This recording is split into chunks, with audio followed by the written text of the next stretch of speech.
जय श्री कृष्णा दोस्तों। महाभारत युद्ध के समय जब अर्जुन अपने सामने अपने परिवार को शत्रु की तरह देखकर घबरा जाते हैं, तब श्री कृष्ण ने उन्हें कर्म और धर्म पर ज्ञान दिया, जिसे हम और आप भागवत गीता के नाम से जानते हैं। श्री कृष्ण ने गीता के श्लोक द्वारा अर्जुन को कर्म क्या होता है, ये समझाया था। आज भी कर्म पर गीता के श्लोक लोगों को प्रेरित करते हैं। भागवत गीता में कुल 700 श्लोक और 18 विशाल अध्याय हैं, जिनमें कर्म से संबंधित ज्ञान वर्णित हैं। लेकिन हम आपको इनमें से कुछ श्लोक बताने जा रहे हैं। कहते हैं, जो भी रोज भागवत गीता का पाठ करता है वो जीवन में कभी भी किसी भी राह में अटकता नहीं है, क्योंकि उसकी हर उलझन का उपाय उसे भागवत गीता में मिल जाता है। आज की वीडियो में हम आपको कुछ महत्वपूर्ण और सच्चे ज्ञान से रूबरू करवाएंगे, इसलिए वीडियो के अंत तक बने रहे।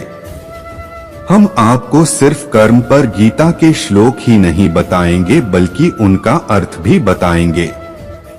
चलिए शुरू करते हैं कर्म पर गीता के श्लोक। सभी श्लोकों को ध्यान से और श्रद्धा से सुनिए और इनसे प्रेरणा लें। कर्म पर गीता का पहला श्लोक। कर्मण्येवाधिकारस्ते मा फलेषु कदाचन मा कर्मफल हेतुर्भूर्मा ते संगोस्त्व कर्मणि। अर्थ ये वो श्लोक है जो आज भी लोगों को प्रेरित करने की क्षमता रखता है।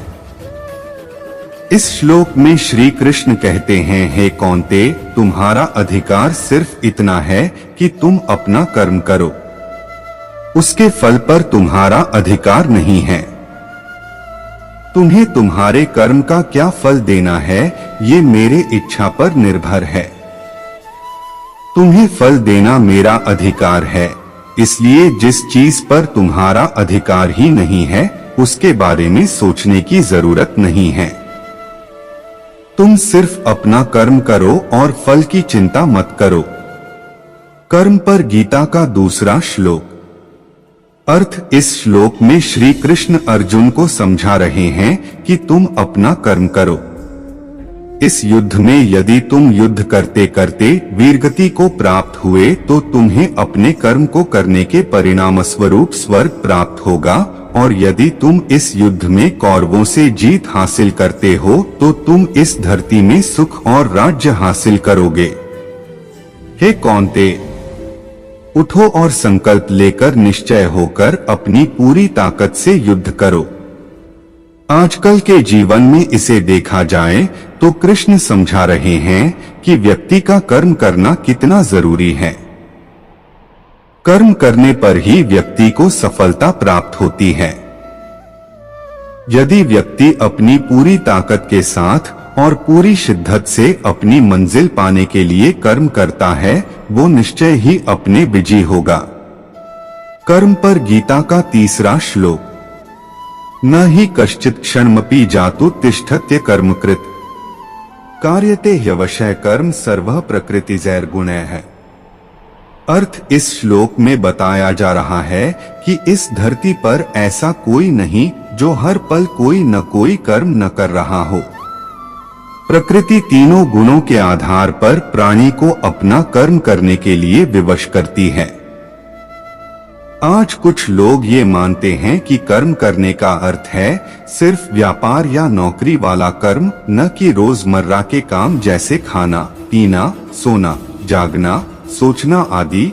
इसलिए जब लोग अपना व्यापार या नौकरी छोड़ देते हैं तो उन्हें लगता है वो अब कोई कर्म नहीं कर रहे। श्री कृष्ण कहते हैं कि व्यक्ति अपने मन, अपने शरीर और अपनी वाणी से जो भी कहे या करे वो सब कर्म के समान ही हैं। वो अर्जुन से कह रहे हैं कि व्यक्ति कभी भी एक पल के लिए भी पूर्ण रूप से निष्क्रिय नहीं हो सकता है। यदि कोई सिर्फ बैठा है तो वो भी एक क्रिया कर रहा है। यदि कोई सो रहा है तो उसका मन सपने देखने की क्रिया करने में व्यस्त है। जब व्यक्ति गहरी नींद में सो जाता है तब भी उसका दिल और उसके अंग काम कर रहे होते हैं। इन सभी बातों से ये बात स्पष्ट है, मनुष्य पूर्णतया कर्महीन कभी नहीं होता। उनकी बुद्धि, उसका मन, उसका शरीर कार्य करने के लिए मजबूर हैं। न कर्मणाम नारंभान्नैष्कर्म्य पुरुषोषुते न च संन्यसनादेव सिद्धिं समधिगच्छति। अर्थ, इस श्लोक में श्री कृष्ण कह रहे हैं कि मनुष्य अपने कर्म का आरंभ न करके निष्कर्म नहीं हो सकता है और न ही अपने कर्मों का त्याग करने से व्यक्ति को कोई सिद्धि प्राप्त होगी। इस श्लोक का अर्थ है कि व्यक्ति यदि अपने कर्मों के प्रति उदासीनता दिखाता है तो भी कार्मिक प्रतिक्रियाओं से छुटकारा नहीं मिलता है। वो निरंतर ही उस कर्म का फल प्राप्त होने के बारे में चिंतन करता रहता है। ये जो मानसिक कर्म व्यक्ति कर रहा है वो भी कर्म ही है। सच्चा कर्म योगी वही है तो बिना फल की चिंता किए कर्म करता जाता है। उसे इसके लिए अपने बौद्धिक ज्ञान को बढ़ाना होगा। इसमें श्री कृष्ण समझाना चाहते हैं कि व्यक्ति अपने कर्मों से संन्यास लेकर सन्यासी का रूप तो धर लेगा पर उसे ज्ञान प्राप्त नहीं होगा। अशुद्ध मन से कभी भी वास्तविक ज्ञान नहीं मिलता। मन की प्रवृत्ति होती है पुरानी बातों और विचारों के बारे में सोचना।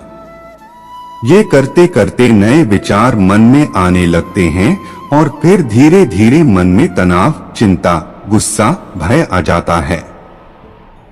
वो सांसारिक भवसागर से भौतिक रूप से संन्यास लेता है, परंतु उसके अंतःकरण में शुद्धता नहीं होती है और वो वास्तविक ज्ञान नहीं प्राप्त कर सकता है।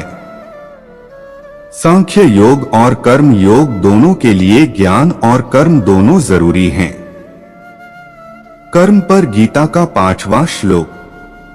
कर्मेंद्रियाणि संयमय य आस्ते मनसा स्मरन् इंद्रियार्थान विमूढ़ात्मा मिथ्याचारः स उच्यते।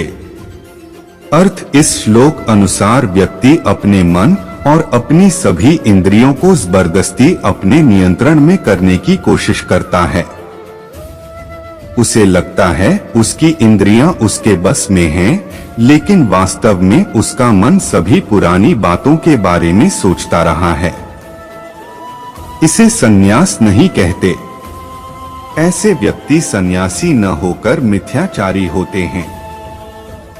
इसका अर्थ है व्यक्ति को यदि संन्यास लेना है तो सभी इंद्रियों को संपूर्ण तरीके से बस में करना सीखना होगा, और यदि वो बिना ऐसा कर लेता है तभी कह सकते हैं कि उसकी इंद्रियां उसके बस में हैं।